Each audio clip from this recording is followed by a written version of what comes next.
Hi, and welcome to The Bright Balloon, a podcast where I'm sharing bright ideas for your balloon business. My name is Sarah Meyer, and I'm a balloon business owner like you, and I love the creative side of what I do, but I really love the business side, which seems to be the part where most people struggle. So I'm here to help. Each week, I'm bringing you an episode full of bite-sized tips you can use to make tiny improvements to your business. I want you to make more money, eliminate stress, and learn along with me as we grow our creative businesses together. Welcome to The Bright Balloon. Hello and welcome to this episode. Today, I have the most delightful interview to share with you. It is with Larry, the owner of Havin a Party. He has been doing balloons since 1973. He has seen so many changes in the industry. His business has changed so much. He started in entertaining and magic and then had a retail store and then opened the current Havin a Party warehouse days before the pandemic hit. So they had to pivot once again, and his whole family is involved. You probably know Joe from previous episodes and all over Instagram. And I was just blown away by Larry's insight into our industry. And specifically, we talk about kind of some of the qualities that give a company staying power. And I love that none of Larry's suggestions are super crazy. Like, there was no magic bullet. There was no secret sauce. It's budgeting, it's consistency, it's persistence, it's pivoting. So just hearing from Larry, who is just a gem. I just love this man. It really is a fascinating interview.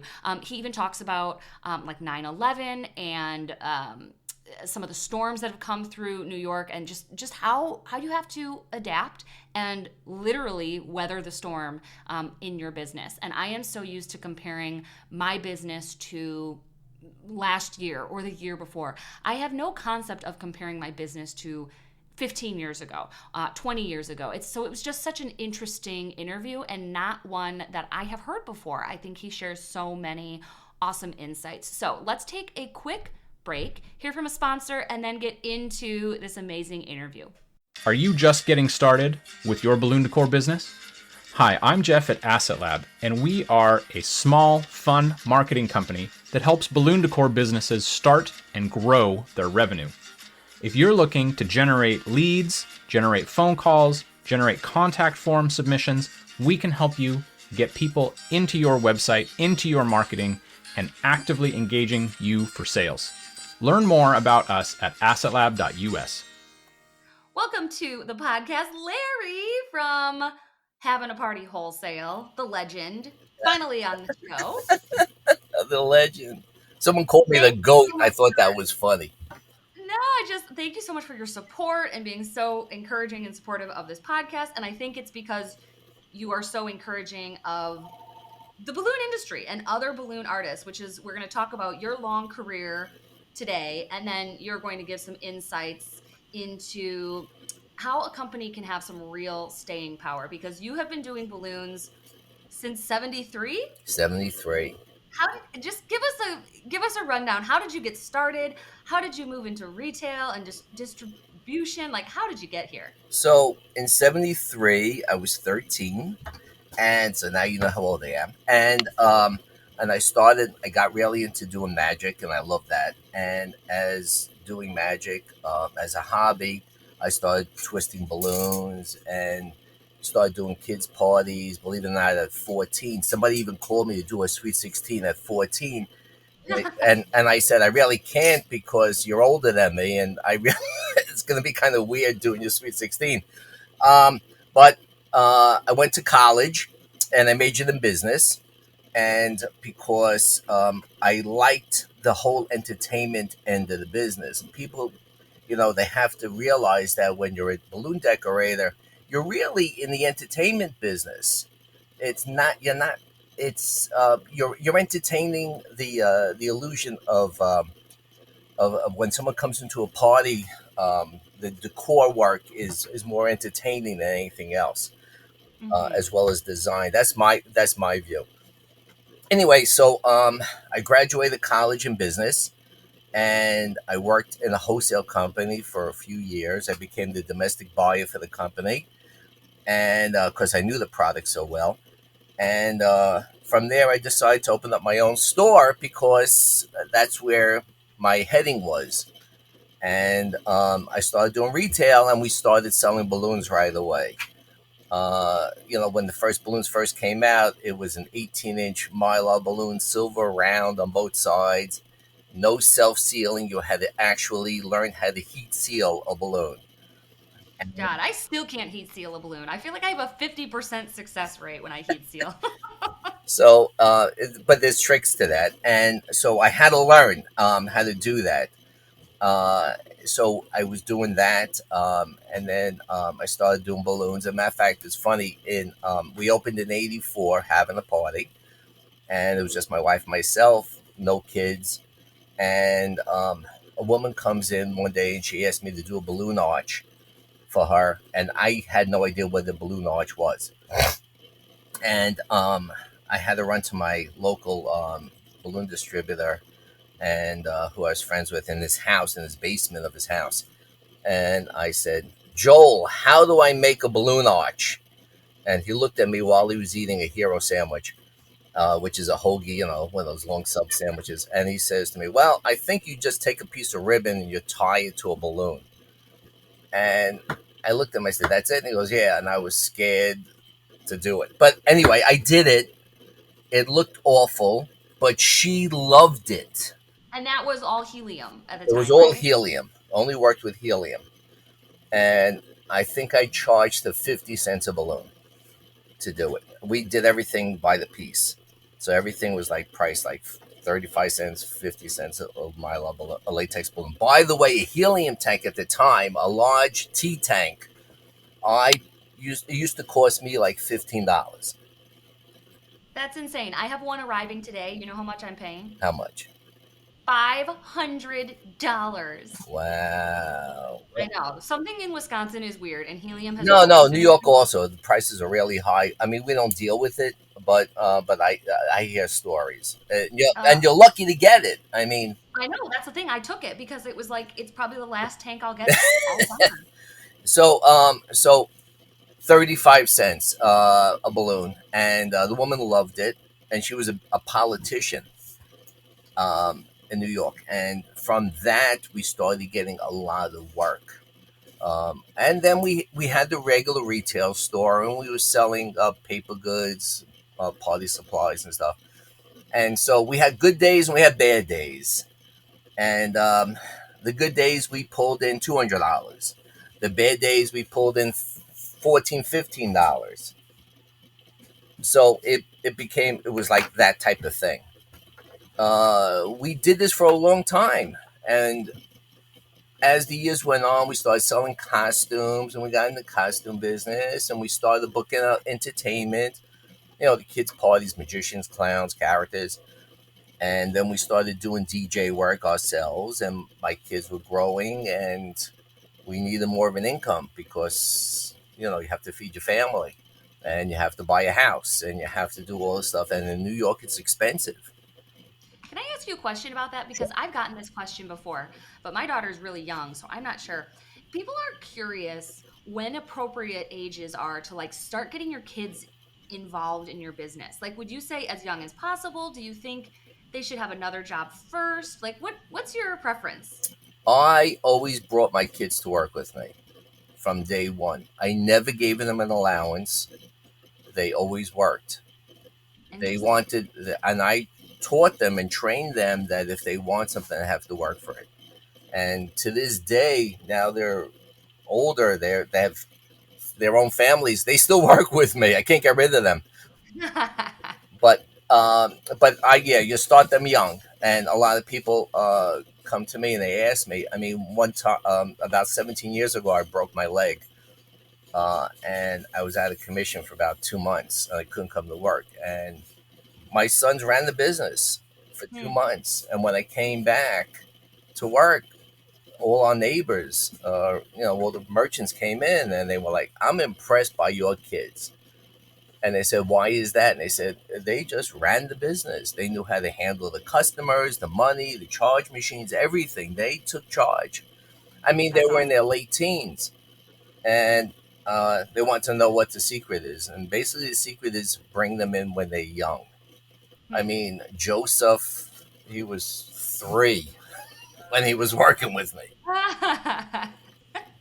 I'll never forget. He went over. Somebody came into the store at one point, and they said, "Excuse me." And Joseph looks up at them and says, "Can I help you?" And the customer started talking to him, and it was like, "He's only 3."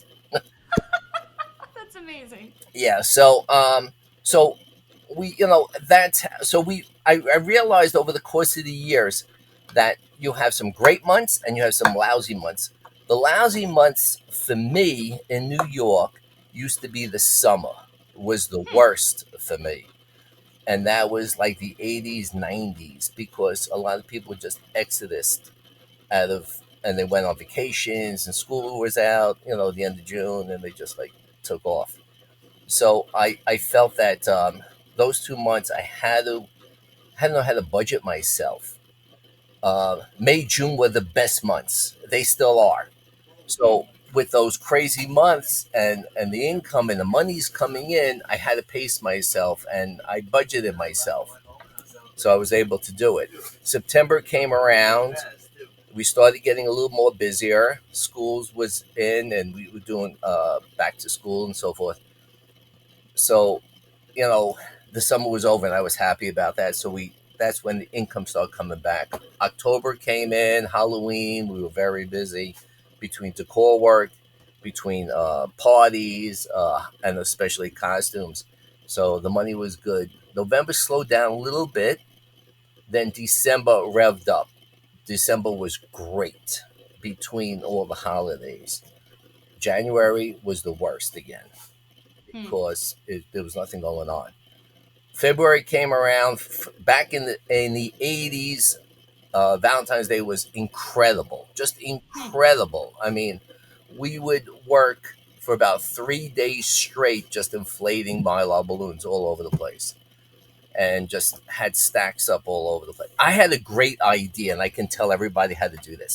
So, how I revved up my Valentine's business is I went to the schools and I brought each school 3 different designs, style of mylar balloons, 18-inch. Happy Valentine, I love you, and you're the greatest.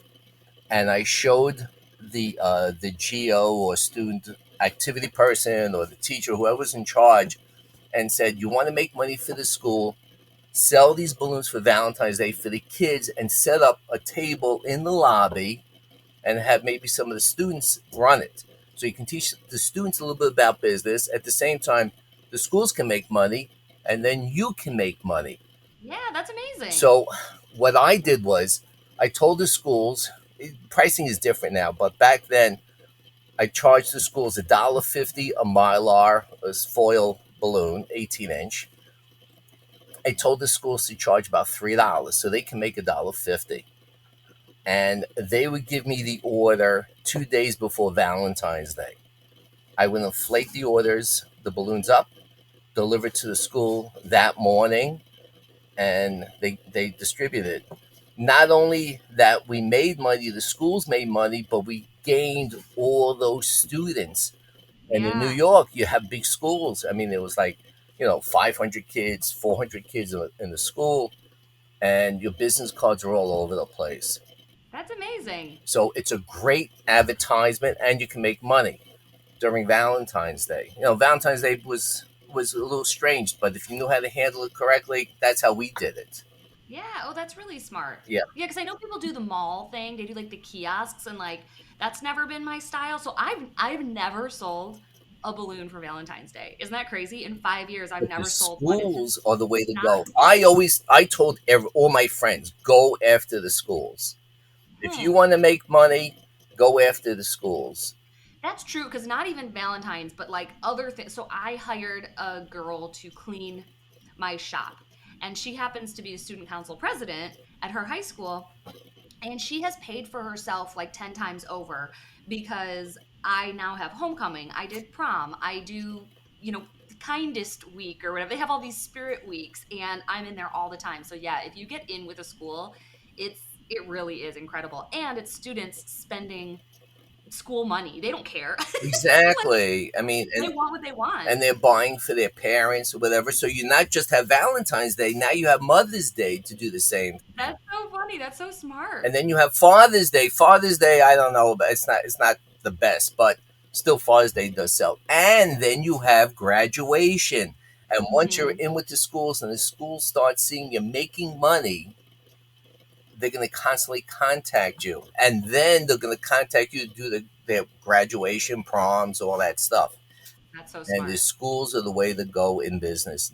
That's the way I used to always live by that. The schools are the So way. then at this point, were you all decor or you were still doing retail? Both. Okay. So we had different parts of the business. We were very very diverse, and we learned through the rankings on where there's more money involved. And I realized that paper goods, we weren't really making that much money on it. We were losing Okay. because we place an order, say, of a Mickey Mouse pattern or a Superman pattern, and we would sell, say, 6 packages. And at the time, everything was packed in dozens. So we'd sell 6 packages. We needed another 6 to fill in. We called the company, and they changed the design or Oh, they changed the colors. And then it was, what are we going to do with the old stuff? And we wound up eating it. And as time went on, I was like, okay, I can't do this anymore. And I started realizing that there's more monies involved in balloons than and literally any other type of a business. The profit mm-hmm. margins are incredible. You buy a bag of balloons, say for $14 for 100, and so that basically breaks down to 14 cents a latex balloon. Without helium, you're selling that balloon for say $3 retail, Yeah. $4 retail. There is no business that I know of that you can make that type of money. The amount of money that you're making is incredible. I literally just had this conversation with a friend yesterday, and we ran the numbers on like an air-filled organic garland because I'm selling these 6-foot garlands as pickups, and we calculated like a 90% profit margin. It's Right. like we're able to sell them for so much, and the labor's so low, and it's just yeah, it's amazing. And I can't understand why people are doing things illegally. They can do this legally and make a ton of money. Yeah, absolutely. As Sell balloons, not drugs. Exactly. As long as you know how to handle it. It's so going to school. As I mentioned, that I went to school in business, between accounting, and I took marketing and so forth. So it really helped me out tremendously. Not Yeah, everybody was fortunate to start that way, and some people are right. starting, as an adult, and they're into their thing. But marketing, even taking some classes, what you're doing is incredible, teaching these people, and Thank you. explaining and doing these video chats and so forth, and giving, and then we do our teachable moments program, Yes. teaching that. I think that the conventions are helping, and these people taking classes, they're learning a lot. It's not just the core work, but running a business is very important. Mm-hmm. So let's touch on when you opened your current warehouse. How did you get there? And then I want to take a quick break and we're going to touch more on that, like what you think businesses need to succeed. But let's chat about your warehouse. When did you get there? Joe mentioned in a previous episode that you kind of have a different plan and you had to pivot right when COVID hit. Yeah, so we were expanding, and we needed a bigger place. We were doing retail. I always did wholesaling. Always, always, always did some wholesaling. As I mentioned before, I opened Having a Party. I worked in a wholesale company, and when I left the wholesale company to do retail, a lot of my customers that I became friends with, they tried to buy from me, and I had some big accounts. I mean, I sold to south of the border. I had Sears. I mean, I sold to some big companies, and so they tried to buy from me. and I really wasn't set up for that. So I did a little bit here and there, a few stores that we sold to. Uh, and over the course of the years, our foothold got stronger and stronger, and I guess maybe people liked us, or I don't know what it is. Maybe because they like our accent from New York, or we're cute. I can't figure that out. But but in any case, we needed a bigger place, and I looked around for a while. I spent a year traveling around and looking for warehousing, and I found something very close to my house. I mean, literally, it's 5 minutes away from us, and from our store, it's about 7 minutes away. We bought the building in October. It took us 5 months to renovate it, and we did it ourselves. Joseph, Austin, myself, we every day we got up early in the morning, 7 o'clock. We here by 7:30. Worked until 10 in the morning. Opened up the retail store. Worked there. Ran home. Ate dinner. Half hour. 7:30. Got back to the warehouse. Worked here until like midnight, and we did this for about 5 months. Wow. And we ripped everything out, put everything brand new in. We had electricians come in. My middle son's a plumber. We did all the new plumbing. We did all only the best we put in here, and we were expecting to do our grand opening on March 16th. Oh, March 8th, we were closing our retail store, having a grand opening on the 16th, and we invited all the factories, all the owners or whatever to fly in. We were going to have Jamal coming in from Italy, and we had the guys from Wichita, Kansas, and from yeah. Ohio, and I'm not mentioning all these companies, but we we had everybody flying in, and we were going to do a whole ribbon cutting ceremony, and then we were told that we can't open. Oh, And it was detrimental to us. We just sat at home and we didn't know what to do. And I can't imagine the we, disappointment. it was the worst. And between not getting an income, having a mortgage payment, and salaries, I had to keep my sons, feeding. Mhm. Uh, so we waited in the house for about 2 months, and we talked about it, and we said, maybe we should teach these, maybe get on, maybe do something and teach people how to do decor work outside of an environment. Back in the day, I used to do like somebody would get married, so I would run to their house and go outside and decorate the outside of the house with balloons and so forth. And when the bride would come out of the house, the photographer was standing there to take photos. And I said, maybe we should do something like that, teach the people. So we got on and we started talking about it live, that we're going to start that, teaching people how to do that, because the newbies, I think, are going to need some help on this.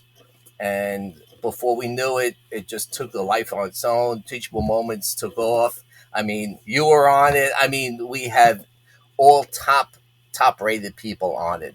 And it's still going, right? You're still doing Still these? going. We have people from other countries on it. We're It's getting amazing. constant So, if people are emails. listening and you don't know what we're talking about, the key to seeing these is to follow on Instagram, right? They're all Instagram lives. 100%.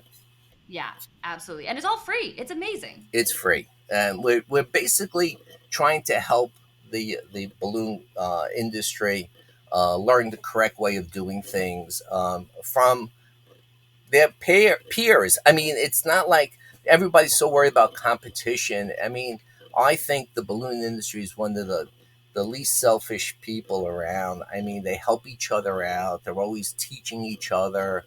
I mean, I can't think of any other industry that actually will teach somebody else their craft. Absolutely. All right, well let's take a quick break and then we will be right back talking about staying power. If you haven't checked out Having a Party Wholesale by now, what are you waiting for? They have all of the brands that we know and love as balloon professionals, and they even offer free shipping on orders over $200. So the next time you need balloons, make sure to check them out. You can click the link in the show notes and tell them that the Bright Balloon Podcast sent you. All right, welcome back. Oh, this interview is so fun. I love hearing all of these stories.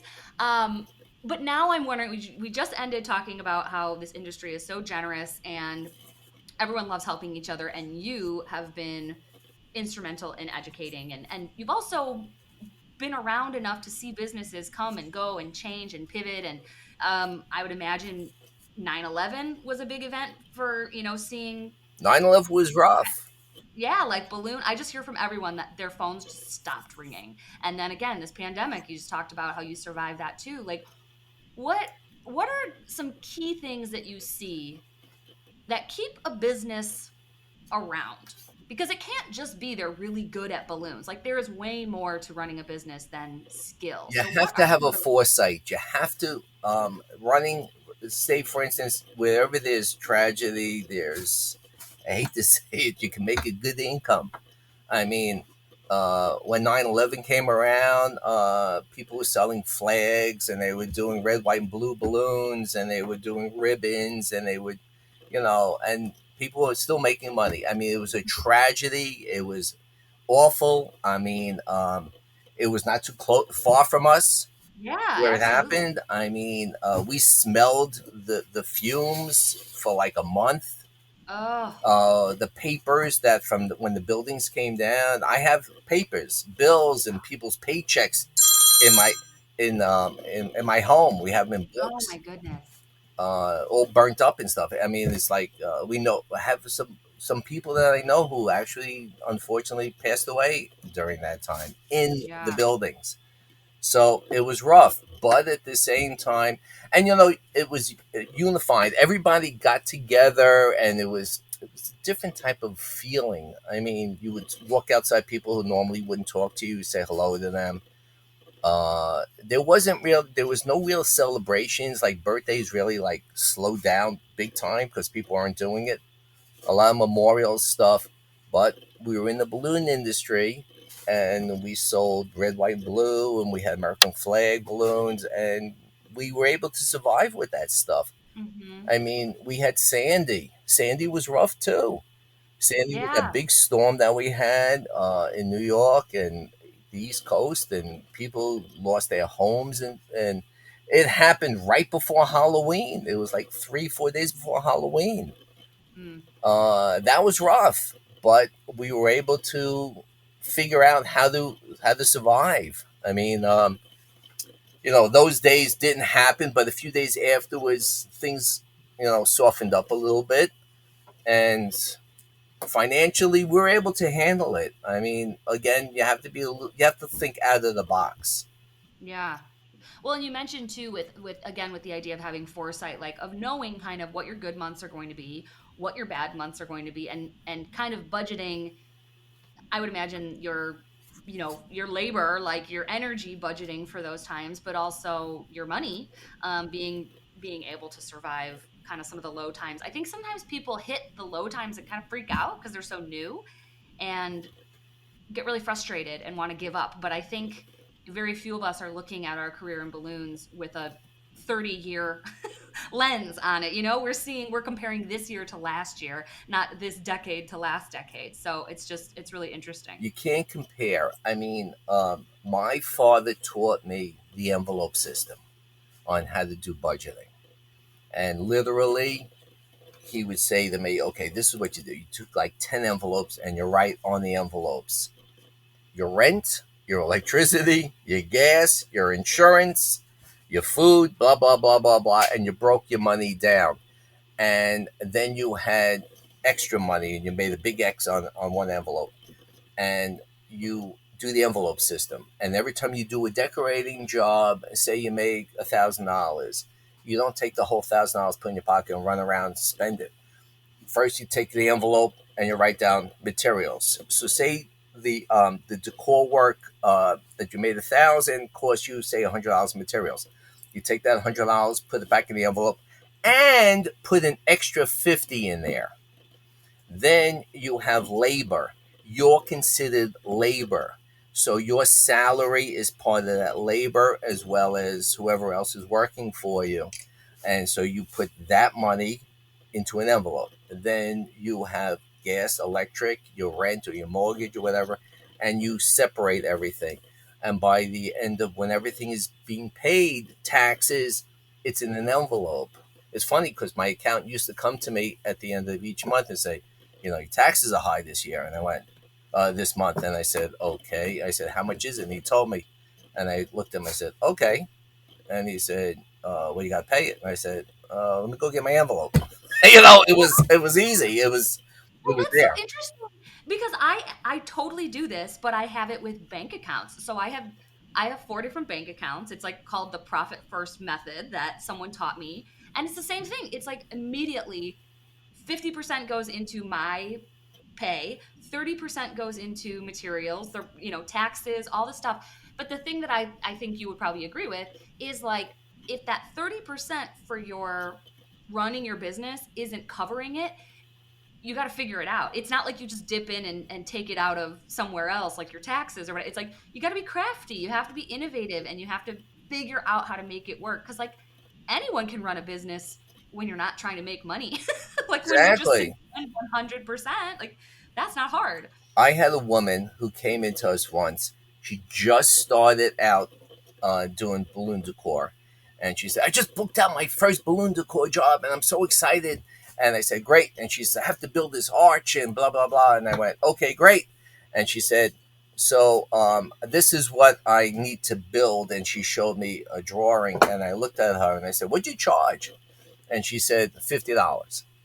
And Ooh, I said to her, do you have any idea how much material is going to cost you? Forget about your labor. And she looked at me and I got all her order together and materials alone was 150. ugh, I said, okay, so now you just lost $100 just the materials. Now you're working for free. So yeah, you're really negative. I said, but it's not the worst in the world.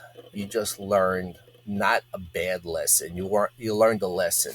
Now you have to learn how to yeah, budget yourself, and you have to learn pricing, and you have to learn labor, and you have to learn your gas to drive to the location, and your time to drive to the location. And if you have to park, you have to pay for that. And you just learned your economics on this stuff. I said, it's not the worst. To this day, this happened about maybe 12, 13 years ago. She's still a customer. oh good. And she's doing well for herself. And, she's a sweet lady.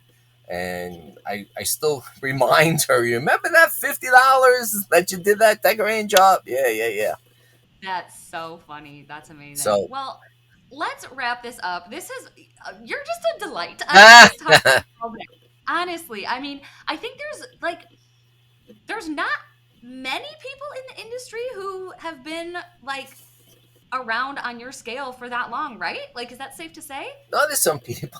I mean, I don't know. I guess so. I run into some people that I'm friends with that started out like what I did, but What you about know, distributors? um, I mean, maybe their fathers.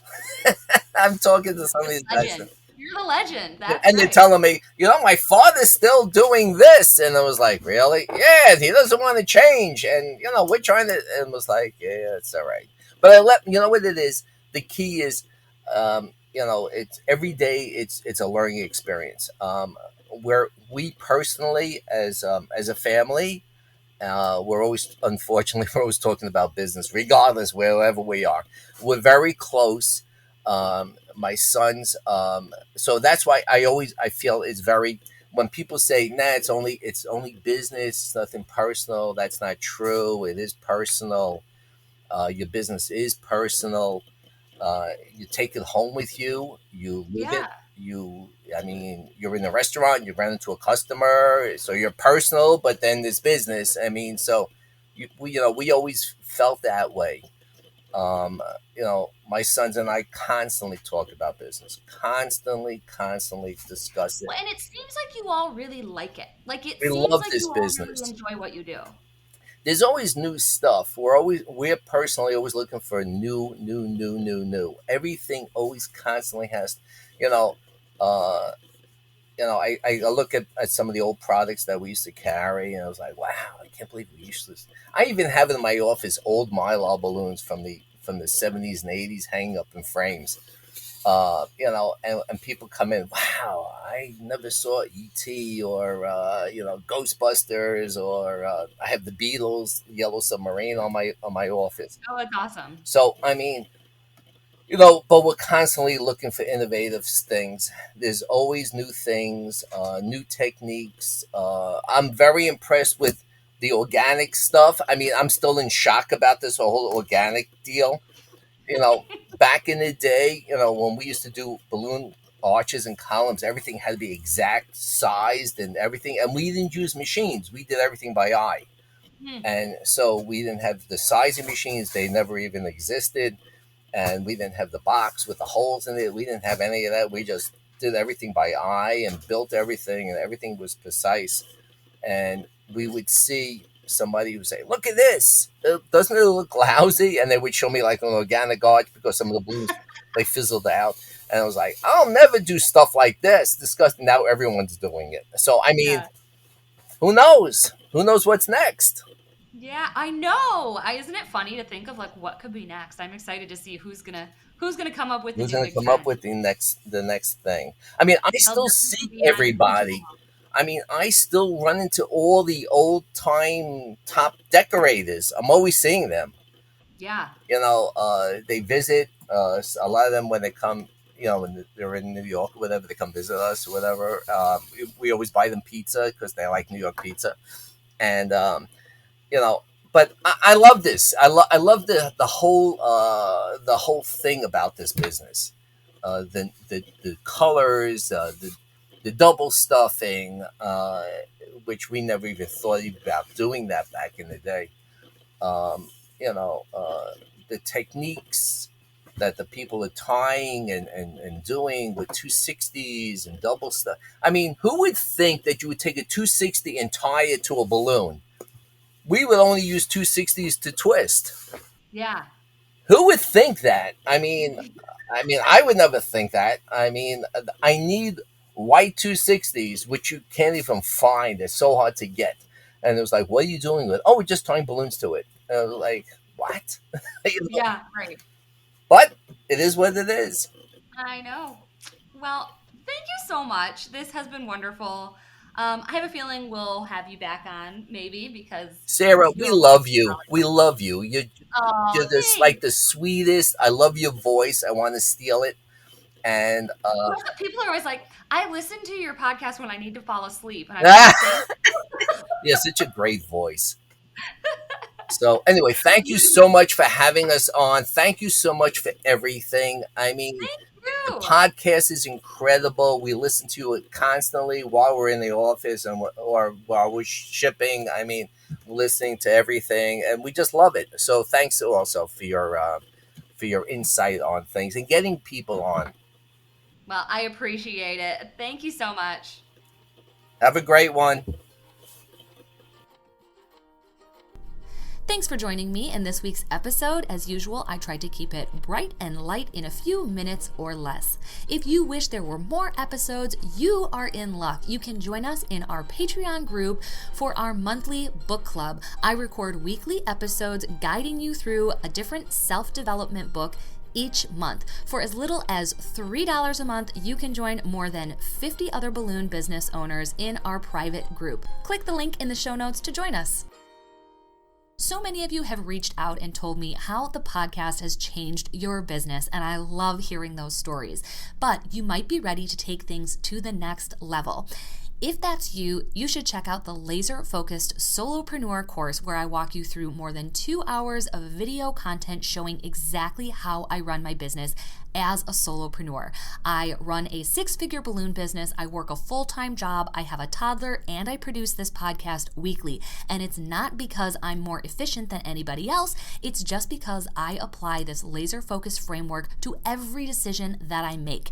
If you're struggling with work-life balance, figuring out how to grow your business in a manageable way, and feeling like there just aren't enough hours in the day, this course is for you. Check it out using the link in the show notes.